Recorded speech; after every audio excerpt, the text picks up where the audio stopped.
안녕하세요. 혹시 사랑이라는 말 때문에 누군가와 더 깊어지기도 하지만 바로 그 사랑 때문에 오히려 더 상처받고 힘들어 본 적 없으신가요? 오늘은요, 우리가 사랑을 이해하고 표현하는 방식을 조금 다른 각도에서 바라보려고 합니다. 이걸 통해서 어떻게 하면 더 단단하고 더 진실한 관계를 만들 수 있을지 그 실마리를 함께 찾아보겠습니다. 날 정말 사랑한다면? 이 말 참 익숙하죠? 우리가 한 번쯤은 해봤거나 아니면 들어봤을 법한 말인데요. 사실 이 익숙한 말 속에는요, 조건부 사랑의 씁쓸한 경험, 그리고 그로 인한 아주 미묘한 상처 같은 게 담겨 있곤 합니다. 오늘 이야기는 바로 이 지점에서부터 시작해 보려고 해요. 아니, 근데 왜 우리는 사랑을 이렇게 조건적으로 사용하게 되는 걸까요? 그 첫 번째 단서는요, 바로 우리 문화가 사랑을 바라보는 가장 일반적인 방식에서 찾을 수 있습니다. 그러니까 사랑을 언제든 왔다가 또 휙 사라질 수 있는 하나의 감정으로 보는 거죠. 자, 여기 한번 보세요. 사랑에 대한 두 가지 관점이 정말 명확하게 비교되죠.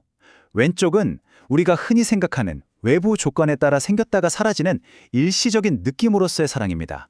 그리고 오른쪽은 우리 내면에서부터 시작되고 늘 존재하는 보편적인 욕구로서의 사랑이고요. 생각해보면 우리가 어릴 때부터 본 수많은 이야기, 노래, 영화들이 전부 이런 생각을 우리 머릿속에 심어주지 않았나요? 마치 내 안에 텅 빈 공간이 있어서 이걸 채워줄 사랑을 밖에서 찾아 헤매야만 내가 완전해지는 것처럼 말이에요. 와, 이거 정말 통찰력 있는 답변 아닌가요? 이 말 한마디가 감정의 일시적인 본질을 정확하게 꿰뚫고 있는 거죠. 아무리 깊고 뜨거운 사랑의 감정이라도 신경과학자들도 그렇게 말하잖아요. 결국 순간순간 변할 수밖에 없다는 그 진실을 담고 있는 겁니다. 바로 여기서 문제가 생기기 시작합니다. 아까 했던 말, 나의 사랑한다면 그거 기억하시죠?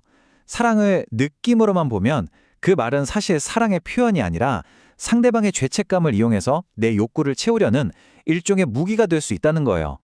여기 보이는 숫자 137. 이게 뭘 의미할까요? 충격적이게도 UN 보고서에 따르면 매일 137명의 여성이 파트너나 가족에게 살해당한다고 합니다. 그리고 너무나 비극적이게도 종종 그 이유는 사랑이라는 이름으로 포장되곤 하죠. 사랑을 소유나 통제의 대상으로 여기는 관점이 만들어낸 가장 끔찍한 결과라고 할 수 있습니다. 자, 그럼 대안은 뭘까요? 이제부터 관점을 완전히 한번 바꿔보겠습니다.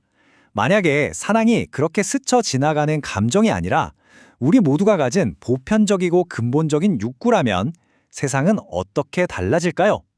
이게 바로 비폭력 대화에서 말하는 핵심 개념입니다.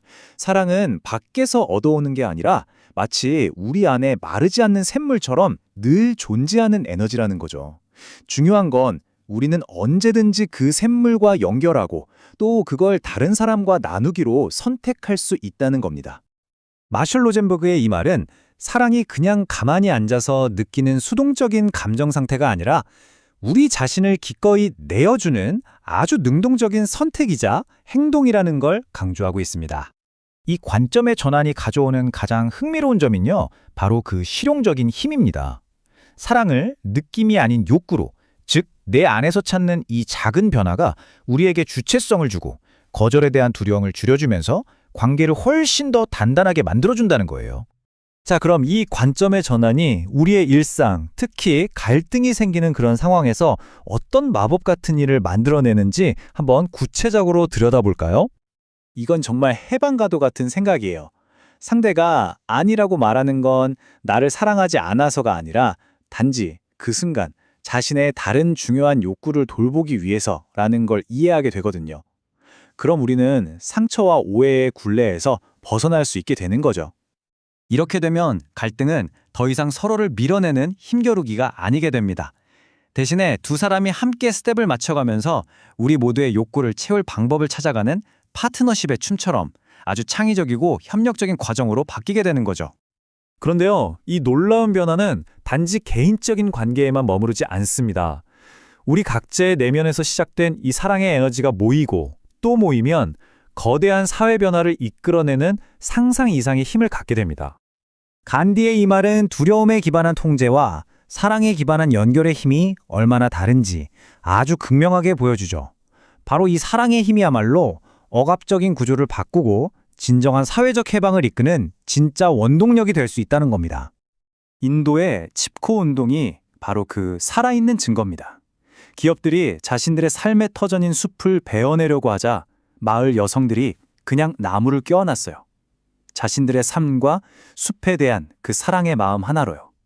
이 단순하지만 강력한 행동이 결국 거대한 기업의 계획을 막아서는 기적을 만들어냈습니다. 지금까지 좀 거시적인 관점을 봤다면 이제는 가장 개인적이고 어쩌면 가슴 아픈 순간으로 한번 들어가 보겠습니다. 이 사랑의 관점이 한 사람의 삶을 그리고 한 가족을 어떻게 바꿨는지 수다와 어머니의 이야기를 통해서 직접 만나보시죠. 비폭력 대화 트레이너인 수다 샹카르의 실제 이야기입니다. 아주 긴박하고 감정적으로 정말 힘든 상황에서 이야기가 시작됩니다.